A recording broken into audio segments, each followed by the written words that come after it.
Hey guys, welcome back to video 3. I know at the end of video 2 I said I want to talk about divisional and project costs of capital. We're actually going to look at these in class and kind of go over some problems. When it comes to the divisional cost of capital, I think it would make much more sense for us to work on a problem together. Okay, um, so we'll go through in class on Monday. We'll talk about the divisional and project costs of capital, um, looking at companies that maybe have a number of divisions, and those divisions are going to be um, different as far as the riskiness of their investments. So we'll talk about examples of that in class, and look at the required return, the internal rate of return of projects. So we'll go through that in class.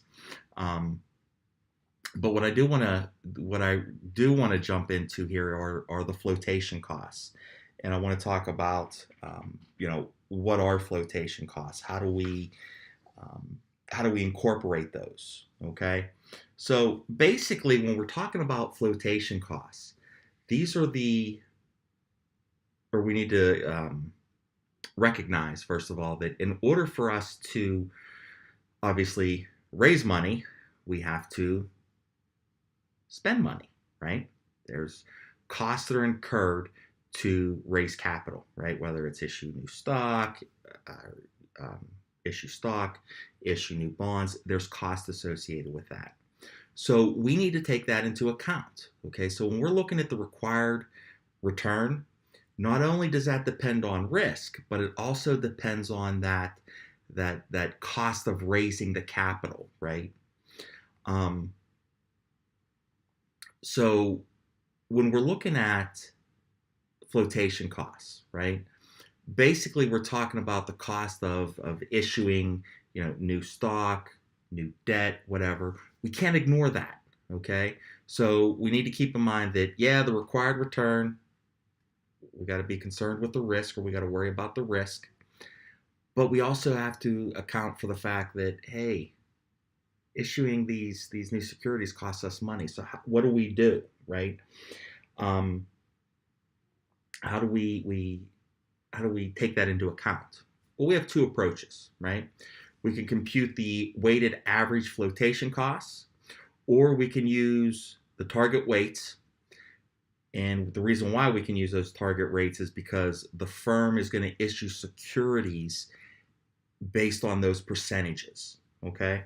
So when we're talking about the weighted average flotation cost, this is the sum of all flotation costs as a percent of the amount of security issued multiplied by the target structure weight.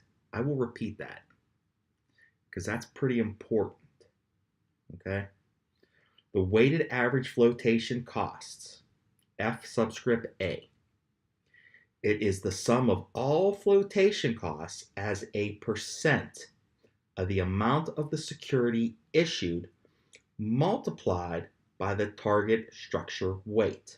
Okay, so we're going to use a multiplier. That multiplier is 1 over 1 minus the average flotation cost. So we're going to use that multiplier to determine the gross amount of capital that needs to be raised, so that after the flotation cost, the amount of money that we raise is sufficient to fund that investment. Okay?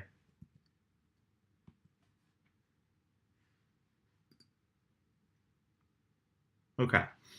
So let's look at an example, right?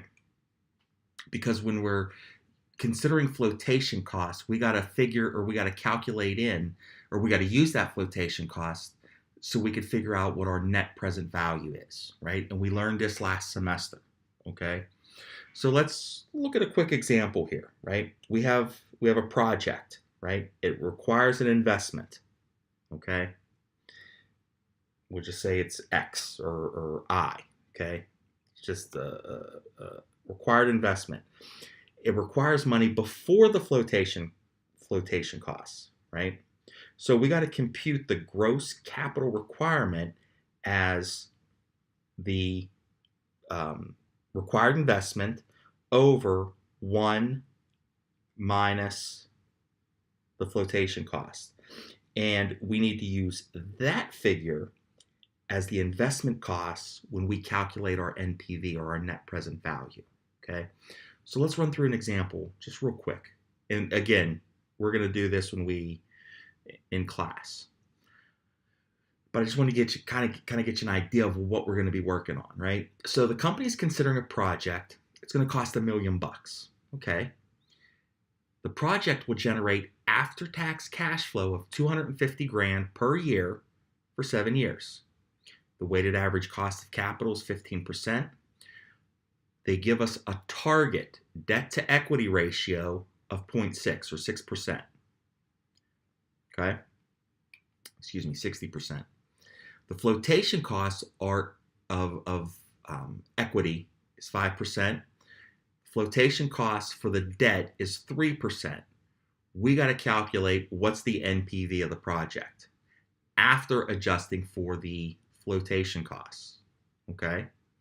So the first thing we need to do is to figure out the value, right? What's the value of the company? Okay? So we know that the debt to equity ratio is 0.6. Okay? The equity, let's just say it's 1. Okay? The debt is 0.6. Okay?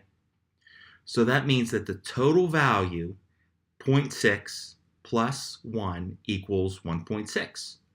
So we want to figure out what is our weight of debt, right? Pretty easy. We take 0.6 divided by 1.6. That gives us our, bear with me here. Okay. That gives us our 0.375%. So these two numbers right here are our weights, okay? Those are the weights. Sugar, hold on. Those are our weights. Well, how do we figure out our weights? Well, it's pretty easy. If our debt to equity is 0.6, right, that means we have 0.6 of debt. So debt equals 0.6, right?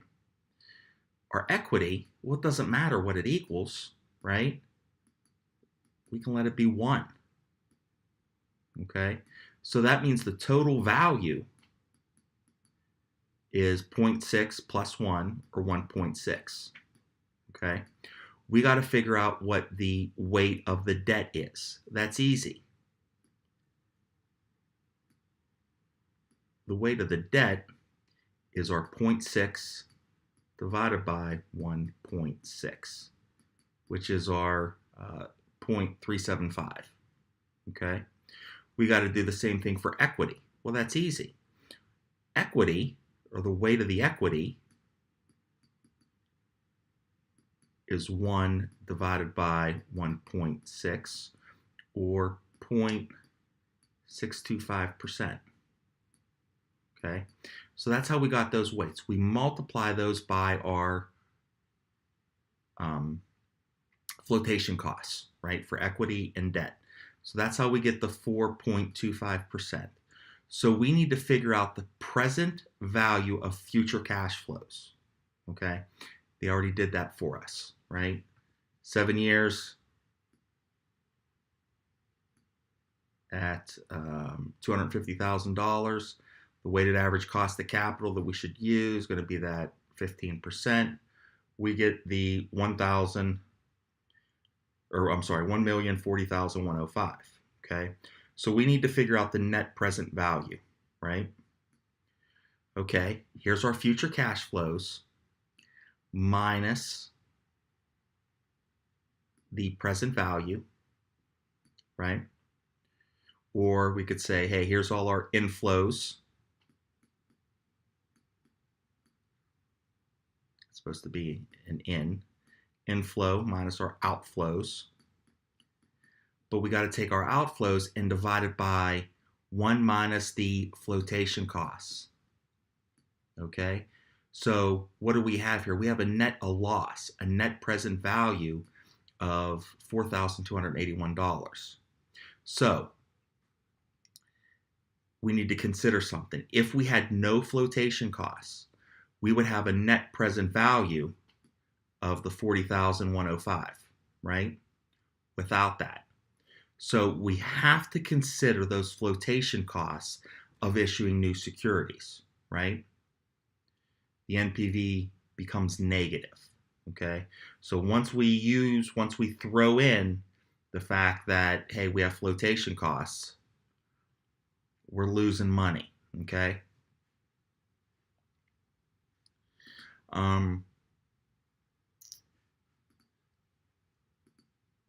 Let's see what else.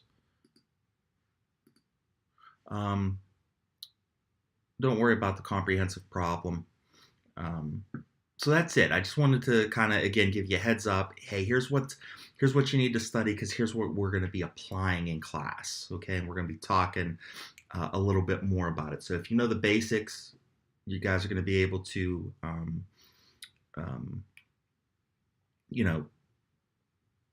partake in the discussion or be able to, participate in the discussion a little better. So there you go. We'll see you on Monday. Again, if you have any questions, please feel free and text me. It's totally not a problem. All right, and we'll see you guys on Monday. Thanks.